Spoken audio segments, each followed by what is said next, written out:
La primera sería que las series tienen un impacto social, toda vez que son productos mediáticos, productos culturales con altos índices de consumo. Por eso las series también están teniendo gran auge, porque son consumidas por un gran público, ¿no? Entonces hay competencias entre las diferentes plataformas por ver quién estaría en una mejor serie y quién tendría más seguidores en esa serie. También los personajes de las series son portadores y promotores de valores sociales que pertenecen a una época determinada. Entonces también podríamos hacer un estudio de los comportamientos, de las costumbres, de los valores de una época a través de las series. Esto se ha hecho mucho en el cine, como eran los comportamientos en la década de los 20, en la década de los 50, en la década de los 70 o hace 10 años, cómo pensábamos, cómo concebíamos el mundo y cómo interactuábamos. Ahora, este auge de las series hace que de repente cada vez existan más libros, existan más estudios, existan más tesis con respecto a las series de televisión. Y también los productos audiovisuales de la serie van a crear toda una cadena de producción, distribución y consumo. Entonces las productoras tradicionales, que muchas veces solamente se dedicaban a hacer películas, ahora van a invertir gran parte de sus recursos en producir series, y estas series también tendrían grandes ganancias y también serían muy importantes en las productoras tradicionales, ¿no? En México hay una larga tradición de análisis cinematográfico, pero las series requieren ciertos elementos propios para ver cómo funciona una serie, que en muchos aspectos sería diferente a una película. Omar Rincón dice que no es lo mismo una película a una serie. Las series tendrían otra característica, y una de las características que tendrían es que van a desarrollar mucho más la historia, van a desarrollar mucho más al personaje, y muchas veces algunos teóricos de las series de televisión dirían que se parece más a la novela porque te puedes expandir más, y como te puedes expandir más a 5, 6, 7, 8 temporadas, casi serían como la vida misma, ¿no? Podemos conocer todo del personaje y podemos conocer un amplio desarrollo de esos personajes a lo largo de un año o varios años. Entonces vamos a pasar al modelo de análisis. Este modelo de análisis está ya inspirado en Francesco Cassetti y en otros autores que serían teóricos del guión cinematográfico. Entonces este modelo primeramente lo pondríamos dividir en tres aspectos, que sería el aspecto formal, el análisis de los personajes y la interpretación. En cuanto al análisis formal, serían todos los elementos técnicos y también serían los elementos que tienen que ver con el lenguaje cinematográfico. Aquí como que estaríamos muy relacionados, muy cercanos al análisis cinematográfico, al análisis que se hace de una película. Y luego vendría el segundo aspecto, que sería el análisis de los personajes. Ahí tendríamos que ver cómo se construye el personaje, cómo su estilo de vida, cómo relacionamos la empatía con ese personaje. Y el tercer aspecto de la serie sería ya el aspecto valorativo, el aspecto interpretativo. En este aspecto de interpretación tendríamos que ver la intertextualidad que existe dentro de esa serie. Entonces, si nosotros viéramos la serie de Twin Peaks, pues va a tener mucha intertextualidad con las películas de David Lynch, con los actores, con sus monstruos, con los sueños que mete, con el estilo fotográfico, con el estilo musical, con cómo cuenta, con cómo narra. Entonces va a tener muchos aspectos intertextuales. Y el último elemento de la interpretación sería la propuesta ética. Siempre es importante ver esta propuesta ética, aunque muchas veces en el caso de la posmodernidad, esta ética sea, no podríamos decir, más líquida, de que ya no va a haber una ética tan estricta. Entonces, de repente, si vemos determinadas series, vemos que los personajes a veces pueden transgredir más límites que antes no transgredían, que tienen que ver con robo, con asesinato, con infidelidad, con cierto tipo de relaciones amorosas, y eso también creo que es un punto a favor de las series, que aspectos sociales y aspectos culturales que no se veían anteriormente, las series sí te posibilitan estos tratamientos en las series de suspenso, en las series de melodrama, en las series LGTB, en las gentes que nos hablan de la diversidad cultural y de la diversidad social. Bueno, algunos aspectos generales es que estas series, pues ya había series muy importantes en los 50, como El Zorro, como Yo Amo a Lucy, Bonanza o Perry Mason. Y aquí podríamos ver dos estructuras de las series. Unas cuyos capítulos son unitarios y no tienen continuidad con los otros capítulos. Y otros que van a seguir, que van a ser seriales, y muchas veces en estos capítulos seriales sí tenemos que saber lo que pasó anteriormente para poder ver los capítulos posteriores. Entonces, estarían estos unitarios y estos que serían más seriales que continúan. Enrique Guerrero va a establecer el punto del formato televisivo al indicar que el mercado de contenidos audiovisuales está enmarcado en una estructura global, en la que los formatos se adaptan a las particularidades de cada país. Entonces, a veces sí seguimos con estos formatos que nos imponen en ficción, o en ciencia ficción, en suspenso, en melodrama, pero podríamos encontrar ciertas características y ciertas diferencias en cada país, ¿no? Entonces, cuando yo veo una serie de melodrama de Colombia, tiene sus particularidades, ¿no? O en el caso también de México, ¿no? Porque sería la manera de hablar, ciertos comportamientos, la comida, la música, las estrellas de cada país. Y Omar Calabrese va a llamar a las series como la estética de la repetición. Él va a considerar que existen fenómenos propios de la posmodernidad y el público acepta, consume, disfruta y valora los productos audiovisuales.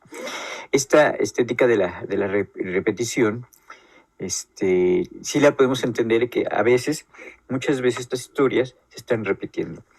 Pero como las series son mucho más complejas que estas series de los 2000, que las series de los 50, siempre andan buscando que las series sean más complejas, que traten diversos temas y que vayan a públicos muchísimo más concretos, ¿no? Entonces, esta estética de la repetición cambia constantemente porque se tiene que ir adaptando, tiene que ir cambiando, tiene que ir mutando, se tiene que ir volviendo cada vez más híbrida. El primer aspecto sería el aspecto del análisis formal, ¿no? En este aspecto del análisis formal le vamos a dar importancia a la narración, y uno de los teóricos importantes de la narración va a ser Mijaíl Balk. Entonces Mijaíl Balk va a pensar que sería importante para ver la estructura y principalmente lo que tiene que ver con la estructura dramática. Espérame tantito porque creo que me salté el punto número 1. No, está bien. Sí. Tendría que ver esta estructura dramática, estos elementos estructurales que tienen que ver con la narración, que tienen que ver con la historia, que tienen que ver con cómo se cuenta, ¿no?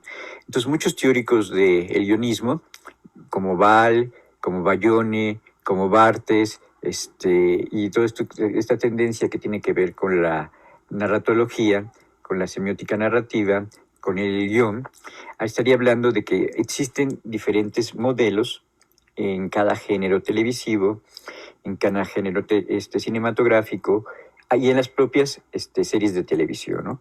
Entonces existen géneros, existen modelos que se van a tener que repetir. Esto es importante porque de repente cada género va a tener como determinado tipo de ataduras, ¿no? Lo que pasa en un programa en un programa de suspenso, en un programa policíaco, muchas veces no pasa en algo que sería más de romántico o que sería más en algo de ciencia ficción, ¿no? Entonces, cada género muchas veces está condicionado a determinada estructura, a determinadas acciones, a determinado trayecto de los personajes y a determinada manera de contar la historia, ¿no? Esto muchas veces creo que sería también lo interesante con las series, es que siempre están tratando de romper estos modelos y de encontrar nuevas formas de atraer al espectador y de encontrar nuevas formas novedosas. Entonces creo que por eso también serían importantes las series, porque los guionistas cada vez están experimentando nuevos tratamientos de los personajes, nuevas maneras de contar, y también se les va a dar un tratamiento estilístico diferente, ¿no? Ahora vemos que las series tienen un gran manejo de paleta de color, una gran calidad fotográfica, actores famosos, música hecha especialmente para estas series y gran inversión en cuanto a dinero, ¿no? Aquí también otra vez podríamos hablar de las series unitarias. Estas series unitarias son las que empiezan y terminan en el mismo programa, ¿no?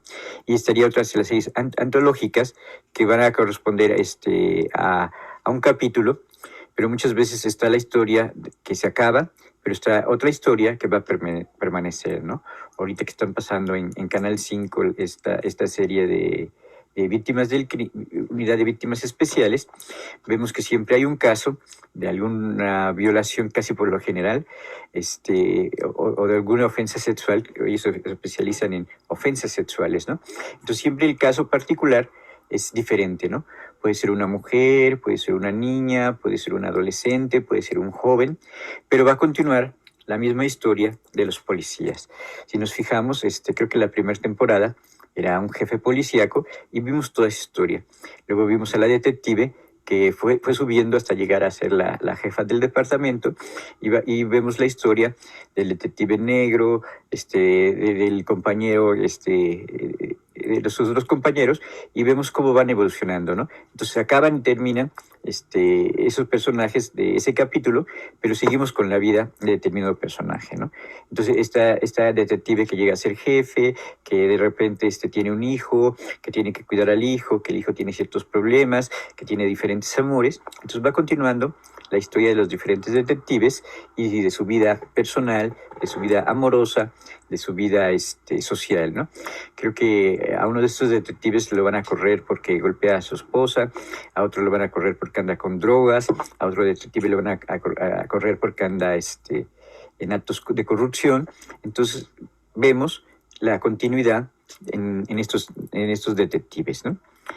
Y el segundo aspecto tendría que ver con las instancias narradoras y con las instancias de focalización. Muchas veces la voz en off nos va a indicar quién está narrando. Entonces, algunas series tendrían esta voz en off, ¿no? Pienso, por ejemplo, en Las Chicas del Cable, que siempre el personaje principal está contando parte de su historia, ¿no? Y ese día un narrador un poquito mentiroso, porque empieza a contar ciertos detallitos, pero no cuenta todo, ¿no? Solamente cuenta ciertos aspectos y empieza el relato. Y cuando empieza el relato, pues sabemos algo que nos dijo el personaje, pero no podemos conocer exactamente todo lo que nos dijo ese personaje. Entonces es muy importante el aspecto de este narrador. También hay otras series que son contadas por varios narradores o que pueden cambiar de narrador. Entonces puede haber uno, dos o tres personajes que van contando lo que va ocurriendo dentro de la historia. Esto sí sería el narrador y luego vendría el de la focalización. La focalización tendría que ver con ese saber y con ese saber que de repente puede tener el narrador y ese narrador en la novela del siglo XIX era un narrador que lo conocía todo, ¿no? Pero hay narradores que van a tener menos conocimiento, ¿no? O solamente lo que ellos cuentan, pero la narración global, la narración de la serie, o la narración de la película, hay el narrador que sería que está contando toda la película, que sabe más que el propio personaje. Entonces muchas veces nos podemos emocionar porque nosotros que estamos viendo la serie o que nosotros que estamos viendo la película, sabemos más que el propio narrador, que el propio personaje, y muchas veces el personaje solamente sabe lo que le está ocurriendo en su vida, pero nosotros podemos ver que a lo mejor otras personas alrededor lo quieren traicionar, le quieren hacer daño o están confabulando contra él, ¿no? Entonces este nivel de focalización tendría que ver con la parte del conocimiento de de los diferentes narradores, ¿no? Muchas veces hay una clasificación que dice que si el narrador sabe más que el personaje, el narrador sabe menos que el personaje, o el narrador sabe igual que el personaje, ¿no? Entonces tendríamos que ver este conocimiento que tienen los narradores y este conocimiento que van a tener los personajes. El otro aspecto sería el aspecto de la temporalidad, y ahí se mencionan algunas series como Lost, como The Good Wife, como Mad Men, y casi la mayoría de estas series de suspenso siempre van a tener diferentes cambios de tiempo, ¿no? Se va a ir al pasado, va a regresar al presente, va a ir al pasado, va a ir al presente, ¿no? Ahorita estoy viendo una serie que se llama El Reino, y esa serie, vemos lo que ocurre en el presente, pero tiene muchísimas regresiones, muchísimos flashbacks al pasado, ¿no? Estas estructuras de ir intercalando la diferente temporalidad a veces es completamente de suspenso, ¿no? Pienso también en otra serie que estaba viendo de crímenes, y en esa serie de crímenes se veía el asesinato y luego se contaba en retrospectiva cómo había ocurrido ese asesinato. Y el último aspecto que se nos pide o que se nos incita sería ver los aspectos formales del lenguaje audiovisual. Estos elementos de lenguaje audiovisual, aquí nos mencionan que sería el sistema de códigos sonoros, visuales, y también los diferentes códigos que tienen que ver con el montaje. Estos códigos sonoros, visuales y otros que vamos a ver más adelante serían como parte de la teoría de Cassetti. Ya también vimos en otro video cómo Cassetti le va a dar mucha importancia a estos aspectos del tiempo, a estos aspectos que tienen que ver con la semántica del espacio y que tienen que ver también con las connotaciones y las significaciones que pueden producirse dentro de la imagen. Aquí entramos con la parte de los códigos icónicos. Aquí sería parte de esta síntesis que va a hacer Cassetti con respecto a los códigos. Los códigos icónicos serían importantísimos en el caso de la televisión, en el caso del cine y en el caso de los diferentes medios multimodales, como podría ser lo que aparece en las redes, en el TikTok, en el YouTube y en las diferentes géneros y formatos de estas redes sociales. Aquí las podríamos dividir principalmente en tres categorías. Uno que serían los códigos de la iconicidad, y en estos códigos de la iconicidad serían estas maneras de representación de los personajes, estas maneras de representación de una época, ¿no? Entonces, ¿cómo se representa un vaquero? ¿Cómo se representa un papa? ¿Cómo se representa un pirata? ¿Cómo se representa a Moctezuma, ¿no? Entonces hay ciertas, icónicamente, hay ciertas maneras de representar iconológicamente a estos personajes, pero también icónicamente yo reconozco a estos personajes, ¿no? Reconozco si es hombre, reconozco si es mujer, reconozco su edad, reconozco su manera de hablar, su manera de caminar, su manera de moverse, ¿no? Creo que también esto es como parte de la manera en que yo me relaciono con el personaje. Entonces ahorita estaba también viendo un video que decían que si el éxito de Cruella se debe a Emma Thompson, se debe a la actriz, o la película hubiera triunfado sin la actriz, ¿no? Dicen que la propia actriz ya tiene su propio número de seguidores, ya tiene su propio público, y sería muy importante esta relación entre Cruella y el propio actor, ¿no? Entonces, los factores de iconicidad es esto que yo estoy reconociendo, y los factores iconográficos, que son estas maneras de representar. Luego vendría los que tienen que ver con lo fotográfico, que tienen que ver con lo cinematográfico, que serían los planos, los ángulos, y la composición de la imagen, ¿no? Y el otro elemento sería la movilidad. Entonces, cada vez en el cine y cada vez en las series de televisión, la cámara se mueve más, ¿no? Siempre están grúas, steadicams, paneos, dollies y muchísimos movimientos que van a aparecer dentro de las series. En la otra diapositiva se mencionaba mucho a Juego de Tronos, y ahí también creo que habría un gran manejo de de la cámara principalmente, ¿no? Entonces sería con respecto a los códigos de la imagen o a los códigos icónicos. Lógicamente, pues después vendría los códigos sonoros y también en la diapositiva anterior se mencionó que uno de los primeros teóricos que va a hacer una clasificación del lenguaje cinematográfico y del lenguaje televisivo, va a ser Christian Metz. Entonces, Christian Metz hablaba de 4 códigos muy importantes, que serían los de la imagen, y 3 del sonido. Entre los 3 códigos del sonido serían la voz, los diálogos. Entonces, son muy importantísimos este estudio de los diálogos. También, si nos fijamos en las series antiguitas, tenían infinidad de diálogos y cada vez estas series han ido evolucionando a ser series más visuales, a ser series de que de repente todo lo que conocemos del personaje o todo lo que estamos viendo lo podemos ir asimilando a través de la acción, a través de lo que hacen los personajes, y ya no se necesita tanto del diálogo, ¿no? Por eso creo que a la gente joven no le gusta mucho el cine mexicano, porque este cine mexicano de los 40, de los 50, era completamente dialogado, ¿no? Y cada vez se ha ido evolucionando más las series y el cine, a cada vez que vayan siendo menos diálogos y que todo se vaya reconociendo más, principalmente por la imagen, principalmente por el sonido. Entonces, los códigos sonoros sería la voz, también sería la parte de la música, ¿no? Esta parte de la música me va a dar diferentes connotaciones del ambiente, de la época, de las emociones que tiene el personaje, y de lo que muchas veces puede estar comentando lo que va a ocurrir, ¿no? Y el último aspecto serían los sonidos incidentales, ¿no? Los sonidos de la calle, los sonidos de los lugares, que me crean todo un ambiente, ¿no? También los silencios, ¿no? Entonces estos códigos sonoros están influyendo mucho en la parte del aspecto estilístico, pero hay que considerar que siempre la imagen y el sonido están completamente relacionados, ¿no?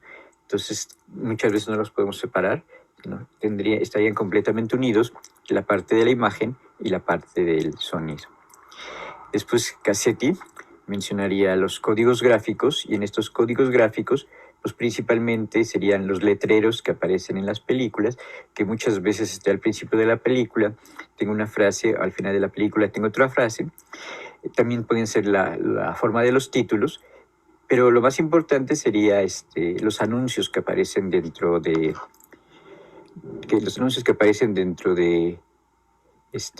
los filmes, y estos anuncios que aparecen dentro de los filmes se dice que estamos en el restaurante, que estamos en el banco, que estamos en determinada calle, que estamos en determinado edificio con tal nombre, que vamos por tal carretera.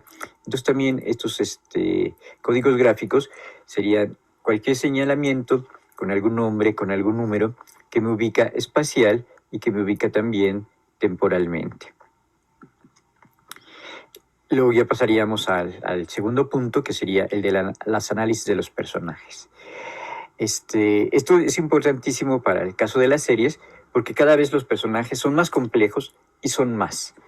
Entonces, antes las series tenían 4 o 5 personajes principales, ahora las series pueden tener 10 personajes principales, ¿no?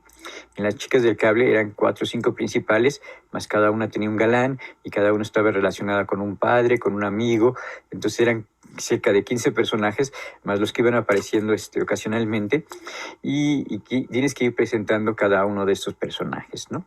Entonces tienes que ver esta conformación física, de edad, de manera de hablar, de manera de caminar, de peso, todas las características físicas, también sus características sociales, de clase social, sus características psicológicas, si es introvertido, si es extrovertido, lo que hace íntimamente, sus hobbies, su profesión.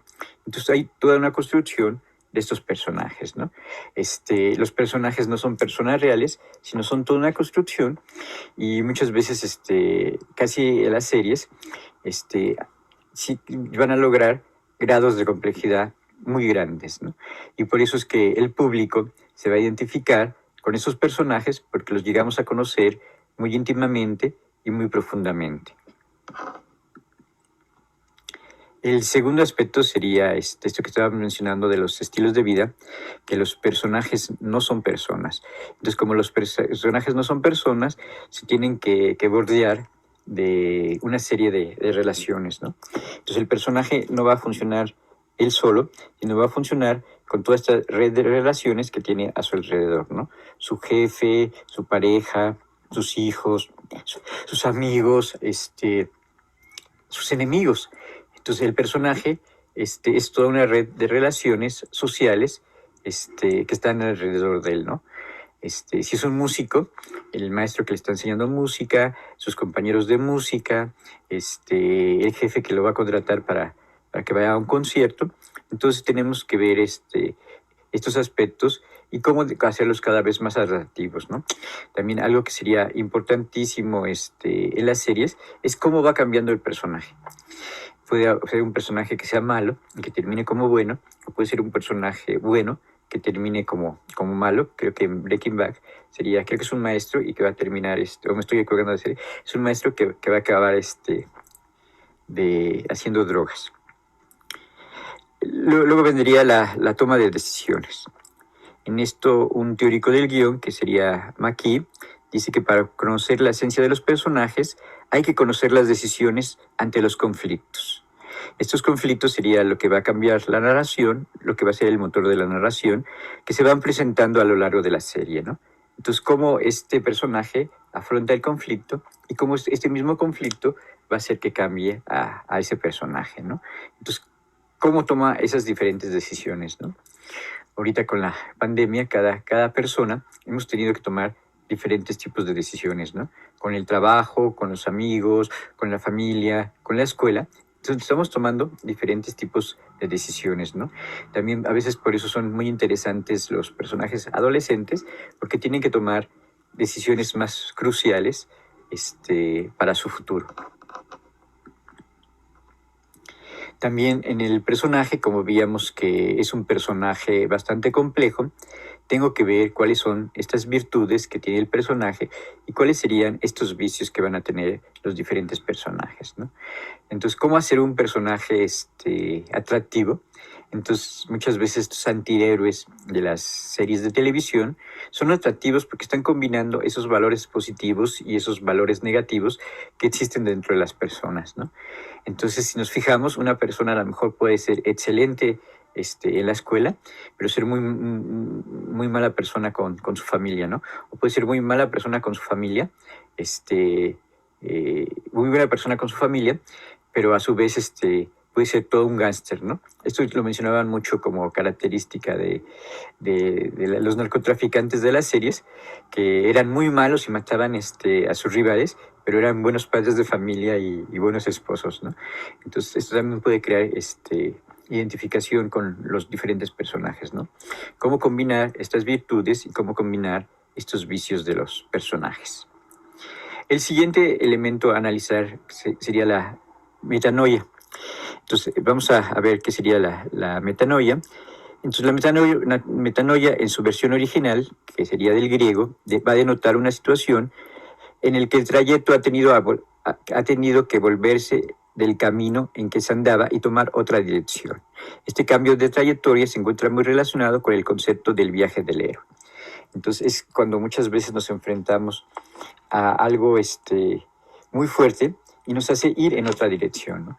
Esto sucede mucho con la vida, cuando cambias de pareja, cuando cambias de carrera, cuando cambias de trabajo, cuando te vas a vivir a otro país.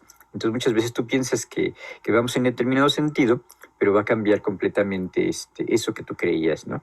Creo que también la pandemia fue así como un buen ejemplo de que nosotros pensábamos a lo mejor en ciertas seguridades, en cierto camino, pero de repente tuvimos que cambiar eso que teníamos pensado, eso que teníamos proyectado, para ir en otro camino y en otro sentido, ¿no?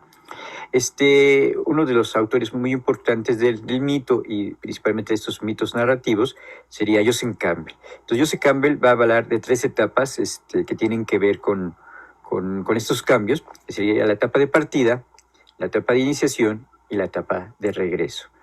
Muchas veces, cuando nosotros estamos estructurando a los personajes, muchas veces van a seguir esas estructuras mitológicas, estos modelos que se van a repetir en cuanto a las acciones y en cuanto a los personajes. Aquí los vamos a ver un poco rápido. Esta parte de inicio, esta parte de iniciación y esta parte de regreso. Si se fijan, que parece que estamos hablando de la Ilíada y la Odisea, ¿no? Entonces, el primer elemento sería el campo de batalla. Comienza la guerra, vencer al autoenemigo, sostener la lucha, ganar terreno, punto de inflexión y la medalla del héroe.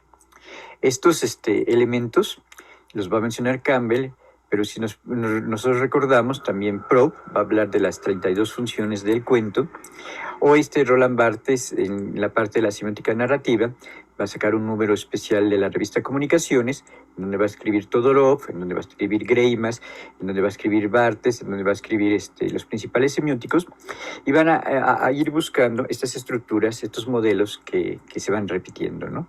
También Humberto Eco habló de esas estructuras que se repiten principalmente en James Bond, ¿no? Creo que estos análisis semiótico-narrativos que hizo Humberto Eco, pues después le van a servir muchísimo para hacer sus novelas, para hacer sus cuentos, ¿no? Aparte de esta narración, el relato siempre está con otro tejido, y ese otro tejido que tendría la narración sería también un tejido más simbólico, un tejido más mitológico, que va a estar también dentro de los relatos. Esto también es importante para la serie, porque aparte de la serie de ser algo entretenido, algo espectacular, algo que me está definiendo, puede tener un tejido más profundo, un tejido más mitológico, ¿no? Y luego vendría el aspecto de la empatía. En este aspecto de la empatía, creo que desde el primer capítulo ya tenemos que tener la semillita de todo lo que va a pasar en acciones, ya tenemos que tener la semillita de cómo va a ir evolucionando ese personaje. Entonces siempre tenemos que ser empáticos con esos personajes, ¿no? También hay otra serie española que de repente anda una mujer corriendo en la calle, le anda persiguiendo a la policía, entra a un cabaret, conoce al dueño del cabaret, y ese dueño del cabaret aparentemente es muy malo, pero ahí ya sabemos todo lo que va a pasar, cómo se va a desarrollar esos personajes, que ella va a terminar siendo la novia del dueño del cabaret. Entonces podemos hablar de 3 tipos de empatía. Una que sería la cognitiva, que consiste en entender a los protagonistas y sus circunstancias. Ahí ponerse en sus zapatos, identificarse con ellos. También va a existir una empatía emocional. Esta empatía emocional sería importantísima porque cuando el relato y la narración están bien hechas, yo siento, yo me identifico y casi lloro con los propios personajes, ¿no? Entonces, cuando yo tengo esa empatía por ese personaje que sufre, que se queda sin pareja o que pierde todo, yo me identifico. Esa sería la empatía emocional. Y creo que las series y las películas siempre está calculado esa empatía emocional para que el espectador participa y sufra o se alegre con lo que le está ocurriendo al personaje. Y el tercer tipo de empatía sería esta empatía valorativa. Aquí ya tendríamos que ver si el personaje hizo bien, si el personaje hizo mal, si es un personaje que está actuando correctamente o si sería un personaje que está actuando de manera más incorrecta, ¿no? En la parte valorativa, ahí pienso que lo podríamos valorar de 2 maneras, ¿no? Cuando yo estoy siendo como espectador, que si yo haría lo mismo que ese personaje o no haría lo mismo que ese personaje. ¿Tú estás de acuerdo con lo que está haciendo ese personaje o no estás de acuerdo con lo que está haciendo ese personaje? Y ya a otro nivel, que va a ser el tercer nivel que vamos a ver, que sería el nivel valorativo, cuando tú ya estás haciendo una crítica de la propia serie, de la propia película, ¿no?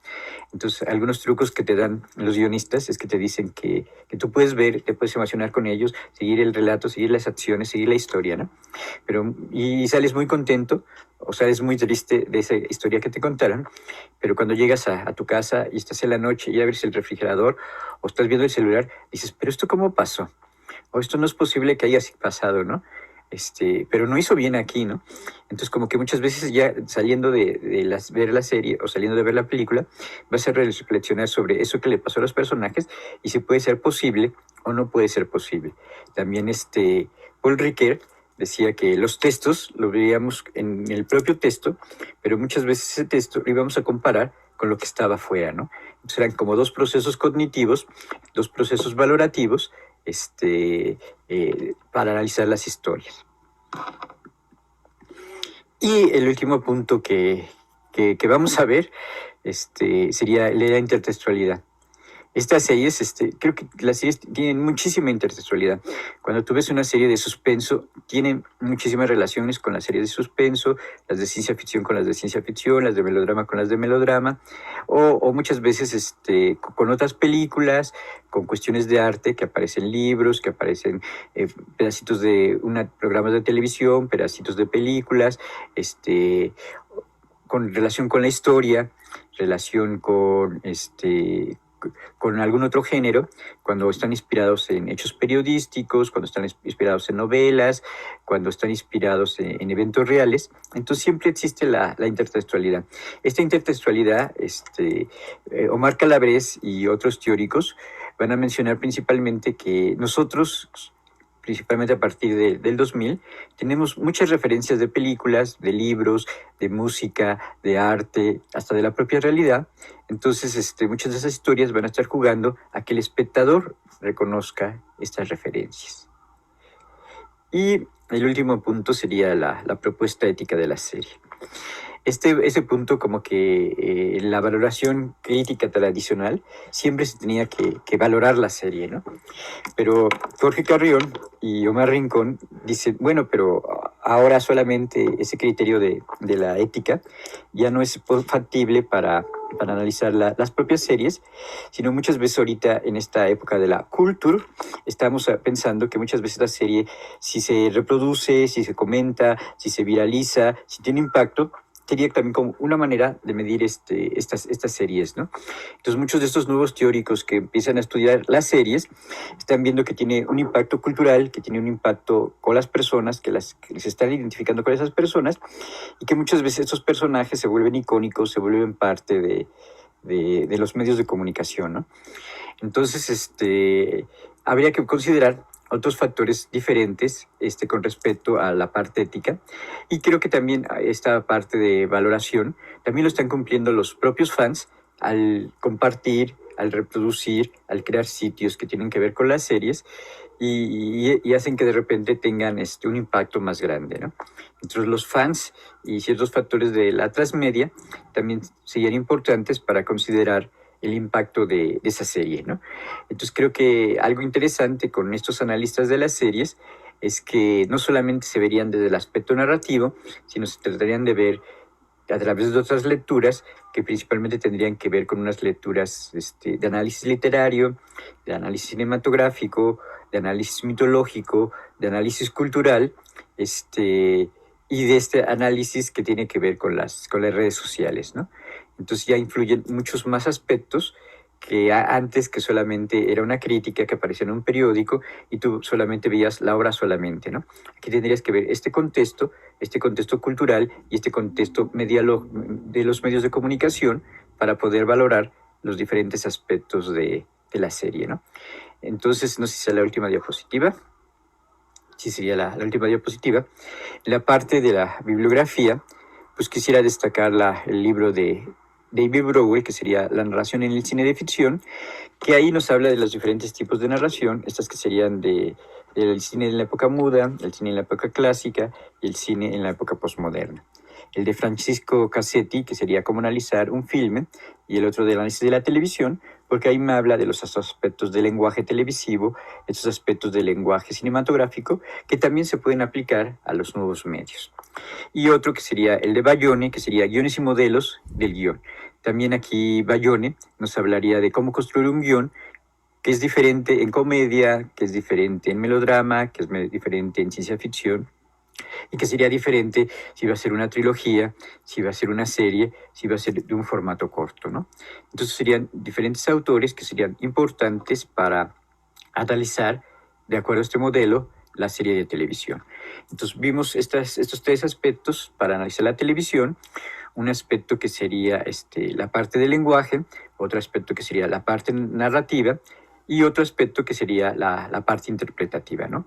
Dependiendo del tipo de análisis que quiera hacer y también dependiendo de mis intereses, puede ser que analice más la parte del lenguaje, la parte del estilo, o que analice más la parte de la narración, la parte de los personajes, o que analice más la parte intertextual y la parte de los medios de comunicación, la parte de la viralidad, de cómo está siendo valorada a través de otras plataformas, a través de otros medios, cómo se pasa a otras plataformas y cómo pasa a otros medios y cómo se comenta en otros lugares, en otras plataformas, ¿no?